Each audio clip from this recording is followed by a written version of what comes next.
kanalından hepinize sevgiler ve selamlar. Hepiniz kanalıma ve mutfağıma hoş geldiniz. Bugün sizlere görüntüsüyle ve lezzetiyle şahane bir tatlı tarifiyle geldim. Davet sofralarınıza yakışacak, bereketli ve eminim hepinizin bayılacağı nefis bir tatlı tarifi olacak. Şimdi hemen vakit kaybetmeden tarifimin yapımına başlıyorum. Hepinize iyi seyirler diliyorum. 3 aşamalı bir tatlı yapacağız bugün. Hem keki, hem muhallebisi ve hem şerbeti olan bir tatlı olacak. Şerbeti soğuk kullanacağım için öncelikle şerbetimi hazırlıyorum. Tencereme 1,5 su bardağı şekerimi ekliyorum. Ve üzerine 2 su bardağı suyumu da ekleyip şerbetimi ocağıma alıyorum. Ocağıma aldım ve şeker eriyinceye kadar karıştırıyorum. Şimdi şerbetim kaynamaya başladıktan sonra ocağımın altını kısığa alıyorum. Ve şerbetimi kısık ateşte 15 dakika kaynamaya bırakıyorum. 12-13 dakika kaynadıktan sonra içerisine birkaç damla limon suyu sıkıyorum. Ve 2-3 dakika daha kaynatıp altını kapatacağım. Şerbetimin ilk sıcağı çıktıktan sonra üzerine bir paket vanilya ekliyorum. Ve güzelce karıştırıyorum. Kekimin üzerine dökerken kolaylık olsun diye ben şerbetimi böyle bir kaba aldım. Ve şimdi soğuması için kenara kaldırıyorum. Ben tatlımın kekini yapmayı en sona bırakıyorum. Şerbetimden sonra muhallebimi de yapmaya başlıyorum. 1 litre sütümü tencereme alıyorum. Üzerine 1 çay bardağı toz şekerimi ekliyorum. Ve 1 su bardağı nişastamı da ekleyerek karıştırmaya başlıyorum. Ben mısır nişastası kullandım. Sizler dilerseniz buğday nişastası da kullanabilirsiniz. Ve muhallebimi de ocağıma alarak kaynatmaya başlıyorum. Ve koyulaşıncaya kadar karıştırmaya devam ediyorum. Muhallebim göz göz olarak kaynamaya başladı ve artık istediğim kıvama geldi. Topaklanmaması için pişene kadar sürekli karıştırmaya devam ettim. Görmüş olduğunuz gibi kıvamı bu şekilde. Artık ocağımın altını kapatarak bir paket vanilyayı muhallebimin içerisine ekliyorum. Ve güzelce karıştırıyorum. Muhallebim de bu şekilde hazır ve soğuması için muhallebimi de kenara kaldırıyorum. Şimdi arkadaşlar şerbetimi ve muhallebimi hazırlayıp kenara kaldırdım. Ve artık tatlımın kekini yapmaya başlıyorum. 4 tane yumurtamı yoğurma kabıma alıyorum. Ve üzerine 1 çay bardağı toz şekerimi ekliyorum. Yumurta köpürüp beyazlaşıncaya kadar en az 7-8 dakika mikserle karıştırmaya başlıyorum. Arkadaşlar tarifimde kullanmış olduğum bütün malzemeleri detaylı bir şekilde açıklama kısmından ulaşabilirsiniz. Yumurta ve şekeri köpük köpük beyazlaşıncaya kadar güzelce karıştırdım. Bütün kek hamurlarında yumurtanızı ve şekerinizi güzelce karıştırırsanız çok güzel kabaracaktır. Şimdi diğer malzemelerimi de eklemeye başlıyorum. 1 su bardağı ince kıyılmış cevizimi ekliyorum. Ve 1 su bardağı galeta unumu, üzerine 1 su bardağı hindistan cevizini ve 1 çay bardağı da sıvı yağımı ekledim.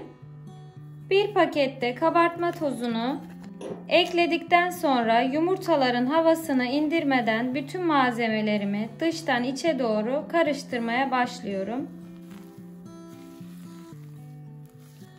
Bu kekimizin hamuru diğer standart kek hamurlarına göre biraz daha koyu oluyor. Çünkü içerisinde un yerine galeta unu kullandık.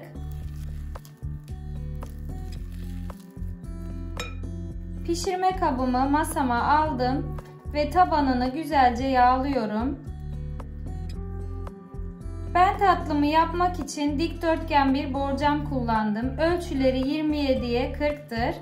Evinizde böyle dikdörtgen bir borcamınız yoksa aynı ölçülerde tatlıyı kare bir borcamda da yapabilirsiniz.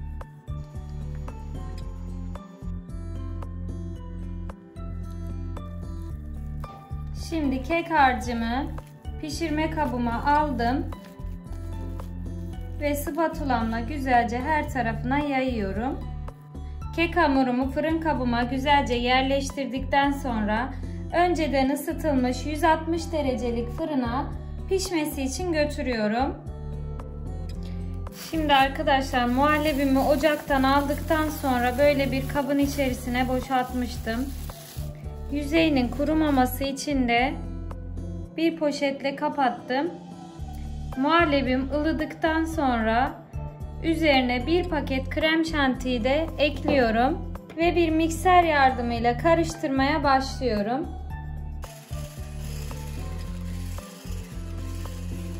Krem şantiyi de katıp muhallebimi pürüzsüz bir kıvam alıncaya kadar güzelce karıştırdım ve muhallebimi kenara kaldırıyorum.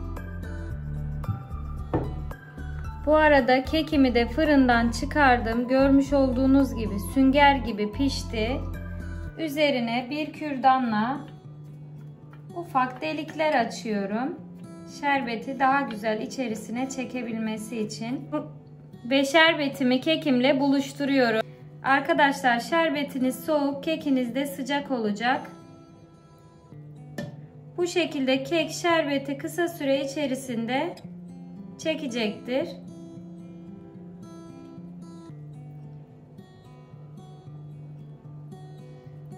Kekimde şerbetimi çektikten sonra artık muhallebimi kekimin üzerine alıyorum.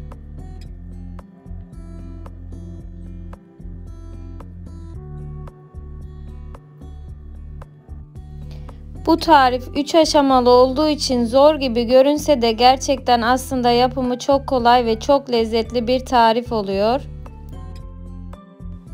Bu arada muhallebinin de yüzeyini böyle bir aparat ile düzeltiyorum. Tatlının yüzeyinin muntazam bir şekilde olmasına gerek yok arkadaşlar. Çünkü zaten üzerine Hindistan cevizi ile kapatacağımız için pürüzsüz bir görüntü olacaktır. Tatlınızın bu tür süslemelerini muhallebi sıcakken yapmanızı tavsiye etmiyorum. Çünkü o sıcaklık ile Hindistan cevizini de yumuşatacaktır. Benim tatlım artık iyice soğudu ve üstüne Hindistan cevizini de yerleştiriyorum. Ben Hindistan cevizini bayağı bol kullandım. Üzeri bembeyaz bulut gibi muhteşem bir tatlı oldu arkadaşlar. Arkadaşlar şimdi oda ısısına gelmiş olan tatlımı üzerine bir streç filmle kapatarak buzdolabında 3 saat dinlenmeye bırakıyorum. Daha sonra süsleyip servise sunacağım. Tatlımı buzdolabında 3 saat beklettikten sonra kesmeye başlıyorum.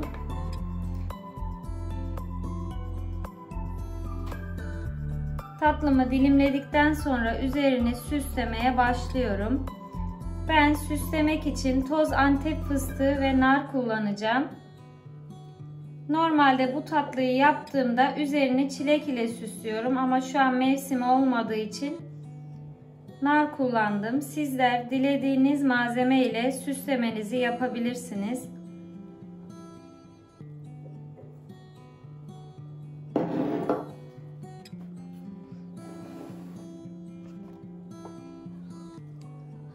Arkadaşlar tatlım hazır.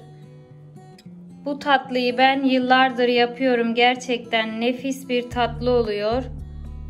Tatlımı artık servise hazırlıyorum. Evet arkadaşlar görmüş olduğunuz gibi tatlımın keki çok güzel bir şekilde kabardı. Ve şerbetini muhteşem bir şekilde içine çekti. Muhallebinin kıvamı da hafiften akışkan bir kıvamda. Tatlımı sizin için bölüyorum. Şerbetli bir tatlı olmasına rağmen üzerindeki muhallebi sayesinde gerçekten çok hafif bir tatlı olduğunu söyleyebilirim size.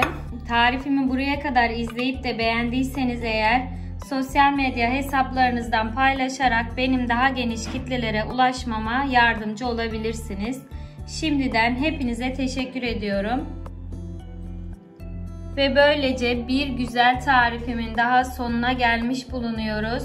Beni buraya kadar izlediğiniz için hepinize sonsuz teşekkürler ediyorum. Bir sonraki tarifimde görüşmek dileğiyle hepiniz sevgiyle kalın, hoşça kalın.